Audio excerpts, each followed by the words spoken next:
അസുഖം ശിഫയാവാൻ വേണ്ടി 500 രൂപ. അള്ളാഹു കബൂലാക്കട്ടെ. അവർക്ക് നമുക്കുള്ള എല്ലാ അസുഖങ്ങളും അള്ളാഹു തആല ശിഫയാക്കി തരട്ടെ. ഇന്ന് നാം നേരിടുന്ന ഒരുപാട് പ്രതിസന്ധികളിൽ ഒന്ന്, മനുഷ്യനെ കൊല്ലുന്ന നായയെ സംരക്ഷിക്കുന്ന ഉത്തരവാദിത്തപ്പെട്ട ആളുകളും നായെ കൊല്ലുന്ന മനുഷ്യനെ അറസ്റ്റ് ചെയ്യുന്ന ഭരണകൂടവുമാണ്. മനുഷ്യനെ കൊല്ലുന്ന നായയെ ഒരു ഭാഗത്ത് സംരക്ഷിക്കുമ്പോൾ നായെ കൊല്ലുന്ന മനുഷ്യനെ അറസ്റ്റ് ചെയ്യാൻ വേണ്ടി വരികയാണ്. ഈ ലോകത്തെ ഏറ്റവും ഉത്കൃഷ്ട സൃഷ്ടി അത് മനുഷ്യനാണ് എന്ന കാര്യത്തിൽ ആർക്കും തർക്കമില്ല. അള്ളാഹു സൃഷ്ടിച്ച ഗോളങ്ങളിൽ സുപ്രധാനമായൊരു ഗോളം അത് ഭൂമിയാണ്. അതിന് കാരണം ഭൂമിയിൽ മനുഷ്യൻ പാർക്കുന്നുണ്ട്. ഭൂമിയാണ് ഗോളങ്ങളിൽ ഏറ്റവും ഉന്നതമായ ഗോളം എന്ന അഭിപ്രായമുള്ള പണ്ഡിതന്മാർ പറഞ്ഞ ന്യായങ്ങളിൽ ഒന്ന് ഭൂമിയിലാണ് മനുഷ്യൻ എന്നതാണ്. അപ്പോൾ മനുഷ്യ വിഭാഗത്തിലെ ഉന്നതനായ സൃഷ്ടി മഹാനരായ അഷ്റഫുൽ ഖൽഖ് നബി മുഹമ്മദ് മുസ്തഫ സല്ലല്ലാഹു അലൈഹി വസല്ലം. അപ്പൊ പിന്നെ തീരെ തർക്കമില്ല. മുസ്തഫ നബിയുടെ ജന്മം, മുസ്തഫ നബിയുടെ വേർപാട്, മുസ്തഫ നബിയുടെ വളർച്ച, മുസ്തഫ നബി സല്ലല്ലാഹു അലൈഹി വസല്ലമയുടെ അവിടുത്തെ വഫാത്തിന് ശേഷമുള്ള പാർപ്പിടം, അതെല്ലാം ഭൂമിയിലാണ്. ഈ ലോകം മൊത്തം മനുഷ്യന്റെ ഉപകാരത്തിന് വേണ്ടിയാണ്. സൂറത്തുൽ ബഖറ മുതൽ പല സൂറത്തുകളിലും അല്ലാഹു അത് പറഞ്ഞിട്ടുണ്ട്. കൈഫ തക്ഫുറൂന ബില്ലാഹി വകുൻതും അംവാതൻ ഫഅഹ്യാകും സുമ്മ യുമീതുകും സുമ്മ യുഹ്യീകും സുമ്മ ഇലൈഹി തുർജഊൻ ഹുവല്ലദീ ഖലഖ ലക്കും മാ ഫിൽ അർളി ജമീഅ സുമ്മ ഇസ്തവാ ഇലസ് സമാഇ ഫസവ്വാഹുന്ന സബ്അ സമാവാത് വഹുവ ബികുല്ലി ഷൈഇൻ അലീം. നമ്മൾ രണ്ട് മരണത്തിന്റെയും രണ്ട് ഹയാത്തിന്റെയും ഇടയിലാണ്. നേരത്തെ നമ്മൾ മൗത്തായവരായിരുന്നു. മൗത്ത് എന്ന് പറഞ്ഞാൽ അതൊരു പക്ഷേ നുത്ഫയായ അവസ്ഥയിലായിരിക്കാം.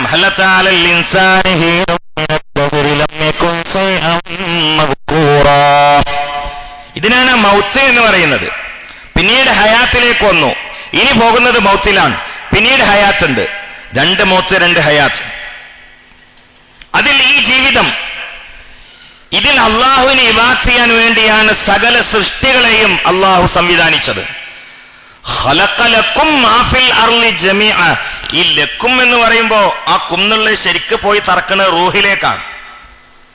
റൂഹിലേക്കാണ് ചെന്ന് തറക്കുന്നത്, കേവല ശരീരത്തിലേക്കല്ല, റൂഹിലേക്കാണ്.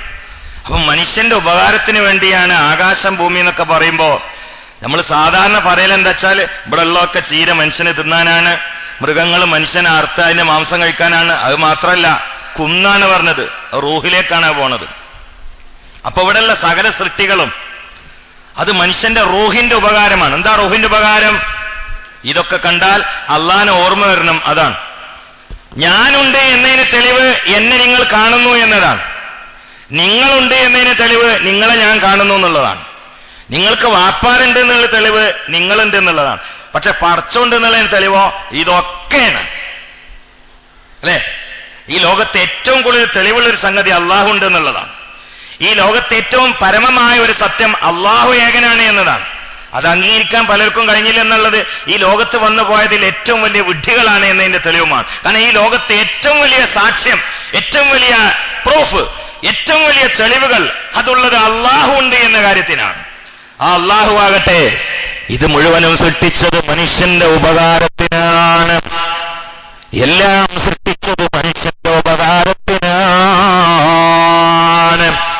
ഉപകാരത്തിന് വേണ്ടി സൃഷ്ടിച്ചതിൽ നിന്ന് ഉപദ്രവം വരുമ്പോ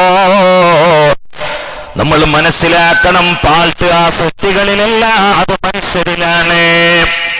എന്തിനാണ് അള്ളാഹു നായ്ക്കളെ സൃഷ്ടിച്ചത്? അത് ക്ലീനിങ്ങിനാണ്. ഈ പ്രപഞ്ചത്തെ കുറിച്ച് വിലയിരുത്തുകയാണെങ്കിൽ അത്ഭുതകരമാണ്. നമ്മൾ പാർക്കുന്ന ഭൂമി ഒരു പരവതാനിയാണ്, ആകാശം ഒരു മേൽക്കൂരയാണ്, നക്ഷത്രങ്ങൾ അത് ബൾബുകളെ പോലെയാണ്, അത് വിളക്കുകളെ പോലെയാണ്. അഗ്നിയുടെ ഗോളമാകുന്ന ഭൂമിയോ അത് അത്യാത്ഭുതപരമാണ്. ഒരു സെക്കൻഡിൽ 200 കിലോമീറ്ററാണ് സൂര്യൻ ചലിച്ചുകൊണ്ടിരിക്കുന്നത് എന്ന് ശാസ്ത്രം പറയുകയാണ്. എന്നിട്ടും എവിടെയും കൂട്ടിമുട്ടുന്നില്ല. അല്ലാഹുവേ, ബസ്സും ജീപ്പും ഹൈവേ നിയന്ത്രിക്കാൻ പോലീസുകാരൻ പാടുപെടുന്ന പൊല്ലാപ്പ് കണ്ട് മടുത്തവരാണ്. എന്നിട്ടും റോഡ് യുദ്ധക്കളമായി മാറുമ്പോ ആകാശഗംഗയിൽ അതിനേക്കാൾ സ്പീഡിൽ കറങ്ങുന്ന വലിയ വലിയ അഗ്നിഗോളങ്ങൾ പരസ്പരം ഉരസുന്നില്ല. കാരണം ഭൂമിയിൽ പാർക്കുന്ന മനുഷ്യന്റെ സംരക്ഷണത്തിനും ക്ഷേമത്തിനും വേണ്ടി അല്ലാഹു നിയന്ത്രിക്കുകയാണ്. ഇതൊക്കെ മനുഷ്യന്റെ ഉപകാരമാണ്. ഇതെല്ലാം മനുഷ്യന്റെ ഉപകാരമാണ്. പക്ഷെ ഇന്ന് ശാസ്ത്രം പറയുന്നത് എന്താ അറിയോ? ഇതൊക്കെ ഉപദ്രവത്തിലേക്ക് മാറിക്കൊണ്ടിരിക്കുകയാണെന്നുള്ള. ചന്ദ്രനും ഭൂമിയും തമ്മിൽ 1,80,000 കിലോമീറ്ററേ വ്യത്യാസം ഉണ്ടായിരുന്നുള്ളൂ. ചന്ദ്രനും ഭൂമിയും തമ്മിൽ. അങ്ങനെ നിന്നാലേ ചന്ദ്രനെ കൊണ്ട് ഭൂമിയിൽ പാർക്കുന്ന ആളുകൾക്ക് ഉപകാരം ഉണ്ടാവുള്ളൂ. പക്ഷെ ഇന്നത് ഭൂമിയും ചന്ദ്രനും തമ്മിൽ 4 ലക്ഷം കിലോമീറ്റർ അകലം വന്നു എന്നാണ്. അപ്പൊ എത്ര മാറ്റം വന്നു? ഇത് കുറച്ചും കൂടി ആണ്ട് പോയാൽ ശാസ്ത്രജ്ഞന്മാർ പറഞ്ഞെന്താ അറിയോ? ചന്ദ്രന് പിന്നീട് ബന്ധം സൂര്യനോടാവും. അപ്പൊ ചന്ദ്രന്റെ അവസാനമായിരിക്കും അത് എന്നാണ്. അത് മനുഷ്യന്റെയും അവസാനമായിരിക്കും. അതാണ്. ഭൂമിയിൽ നിന്ന് സൂര്യൻ ഇത്ര അകലെന്നുള്ളതുണ്ട്, അത് ഇന്ന് അടുത്തുകൊണ്ടിരിക്കുകയാണെന്നാണ്. അതുകൊണ്ടാണ് താപം വർദ്ധിക്കുന്നത്. ഇന്നത്തെ ഏത് രാഷ്ട്രങ്ങളുടെയും പ്രധാനപ്പെട്ട ചർച്ചയിൽ ഒന്ന് ലോക താപനമാണ്. ലോകത്ത് വർദ്ധിച്ചുകൊണ്ടിരിക്കുന്ന ചൂടിനെ കുറിച്ചാണ് ചർച്ച. പല ചർച്ചകളുണ്ട്. വെള്ളത്തെക്കുറിച്ച് ചർച്ചയുണ്ട്, യുദ്ധത്തെക്കുറിച്ച് ചർച്ചയുണ്ട്, ബോംബിനെ കുറിച്ച് ചർച്ചയുണ്ട്, സൈന്യങ്ങളെ കുറിച്ച് ചർച്ചയുണ്ട്. പക്ഷെ ലോകരാഷ്ട്രങ്ങളുടെ പ്രധാനപ്പെട്ട അജണ്ടയിൽ ഒന്ന് അടുത്ത കാലത്ത് താപം വർദ്ധിക്കും, നമ്മൾ എന്താ രക്ഷപ്പെടാൻ ചെയ്യാന്നുള്ളതാണ്. ഇങ്ങനെ വർദ്ധിക്കുന്നത് എന്ന് പറഞ്ഞാൽ സൂര്യൻ മനുഷ്യനെതിരായി, ഭൂമി മനുഷ്യനെതിരായി, ചന്ദ്രൻ മനുഷ്യനെതിരായി, നായ്ക്കളും മനുഷ്യനെതിരായി. നായ്ക്കൾ ക്ലീനിങ്ങിന് വേണ്ടി സൃഷ്ടിക്കപ്പെട്ടതാണ്. ഖലഖലക്കും മാഫിൽ അർളി ജമിയ. പാമ്പുകള്, ഞാൻ അങ്ങനെ ചിന്തിച്ചു, സത്യത്തിൽ ഈ റിപ്പോർട്ടുകളൊക്കെ വരാൻ തുടങ്ങിയതിനു ശേഷം കടി കൂടിയത് നിങ്ങൾ ശ്രദ്ധിക്കണോ? ഈ പേപ്പറിൽ റിപ്പോർട്ടൊക്കെ വരാൻ തുടങ്ങി, ചാനലൊക്കെ സജീവമായപ്പോഴാണ് ഈ നായ്ക്കൾ കടി വർദ്ധിപ്പിച്ച്. എനിക്കിങ്ങനെ തോന്നുന്നു പേപ്പർ ഇച്ചങ്ങളും വായിക്കണ്ടോന്ന്. അല്ല, എനിക്ക് തോന്നിപ്പോയതാണ്. ഞാൻ ഫേസ്ബുക്കിൽ കൊടുക്കാന്ന് കണ്ട. അല്ല, സത്യത്തിൽ പേപ്പറിലൊന്നും വരാത്തൊരു കാലം ഉണ്ടായിരുന്നു. ഇത് ഫേസ്ബുക്കിലൊന്നും ചർച്ചയില്ലാത്തൊരു കാലം ഉണ്ടായിരുന്നു. അപ്പൊ ആരെങ്കിലും ഞെരിയാനിന്റെ സൈഡിനൊന്നും മാന്തി പോകുന്നല്ലാതെ മൂക്ക് പറിച്ചു കൊണ്ടാലും ഉണ്ടായിരുന്നില്ല. ഇപ്പൊ പേപ്പറൊക്കെ സജീവമായി, ഇപ്പൊ വാർത്താ മാധ്യമങ്ങളൊക്കെ സജീവമായപ്പോ നിങ്ങൾ കടിയും അങ്ങോട്ട് സജീവാക്കി. എനിക്ക് തോന്നുന്നു ഇപ്പോഴും പേപ്പർ വായിക്കണ്ടോ TV കാണുന്നുണ്ടോ എന്ന് തോന്നിപ്പോവാണ്. ഒരു അത്ഭുതമാണ് ഈ ചിന്തിക്കുമ്പോൾ. നിങ്ങൾ ചിന്തിച്ചോണ അറിയില്ല, ഞാൻ ഇപ്പൊ ഇങ്ങനെ ചിന്തിച്ചാണ്. പഠിച്ചോനെ കടിയും കൂടി വാർത്തയും കൂടി. അവിടെ പഠിക്കാനുള്ള പ്രധാനപ്പെട്ട ഒരു പാടുണ്ട്. എന്താ അറിയോ? ഒരു നായൊന്നല്ല, നായ്ക്കളെ സംഘടിച്ചിട്ടാണ് ഇപ്പൊ പരിപാടിയൊക്കെ ചെയ്യേണ്ടത്. അപ്പൊ സംഘടിച്ചാൽ പലതും നടക്കുമെന്ന് മനസ്സിലായി. അല്ല, സംഘടിച്ചാൽ പല കാര്യങ്ങളും നടക്കും. സംഘടിച്ചിട്ടാണ് ഇപ്പൊ പണിയൊക്കെ ചെയ്യുന്നത്.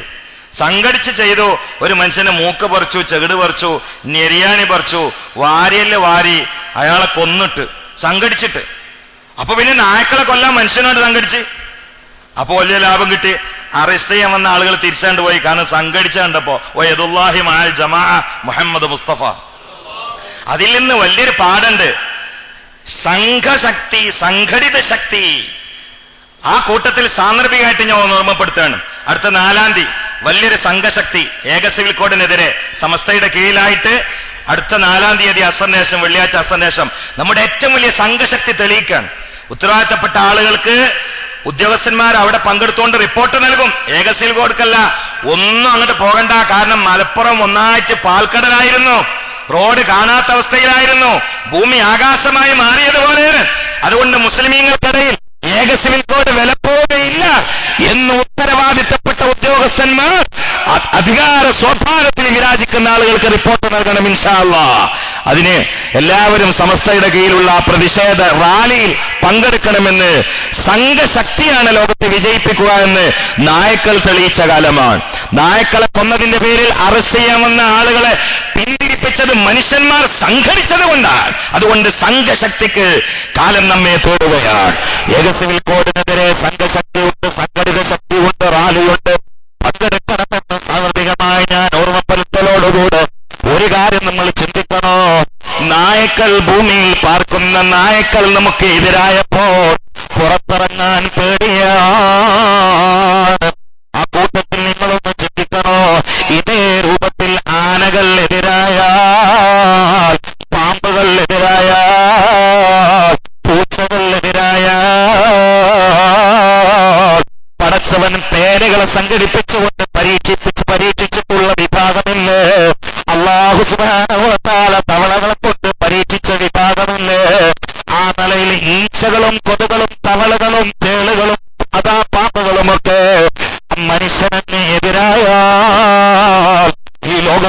നടക്കാൻ മനുഷ്യന് കഴിയുമോ?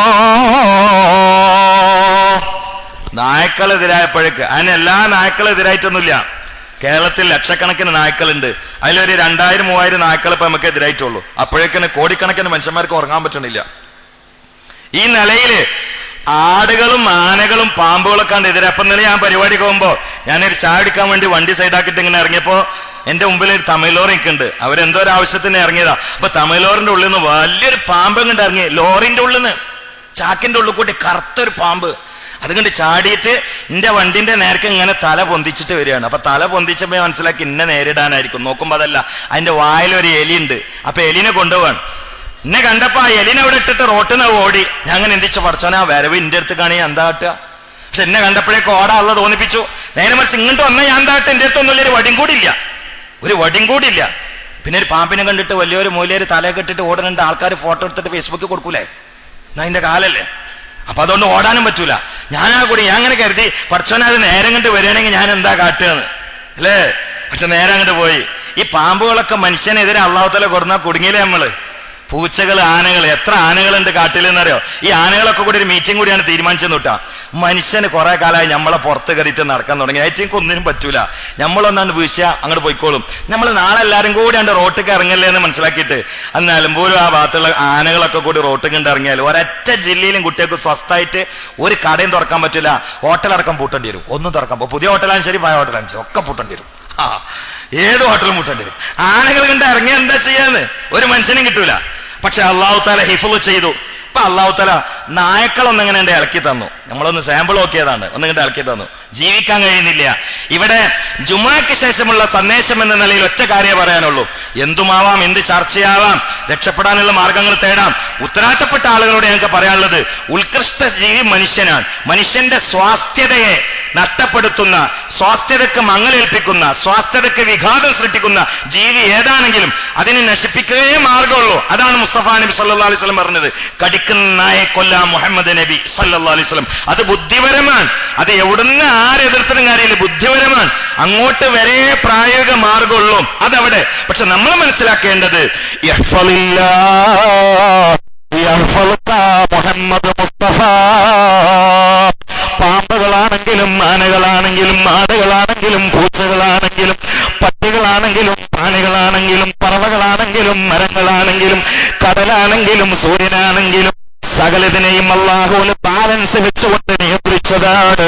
യത്തിന് വേണ്ടി അവന്റെ അടിമയാകുന്ന നമുക്ക് സുജൂദ് ചെയ്യാൻ, അല്ലാഹുവിന്റെ ഇബാദത്ത് ചെയ്യാൻ, ഇതിൽ നിന്ന് പുറകോട്ട് മാറിയെന്ന് മാത്രമല്ല അല്ലാഹു നിഷിദ്ധമാക്കിയ കാര്യങ്ങൾ ഹോബിയായി ചെയ്തുകൊണ്ട് അതിന്റെ വിചിത്രമായ രൂപത്തിൽ കാട് കയറുന്നൊരവസ്ഥ ഈ സമൂഹത്തിലടക്കം ഉടലെടുത്തപ്പോൾ അല്ലാഹു സൃഷ്ടിച്ചരാചരങ്ങൾ നമുക്ക് വെറുത്തിരിക്കുകയാണ്.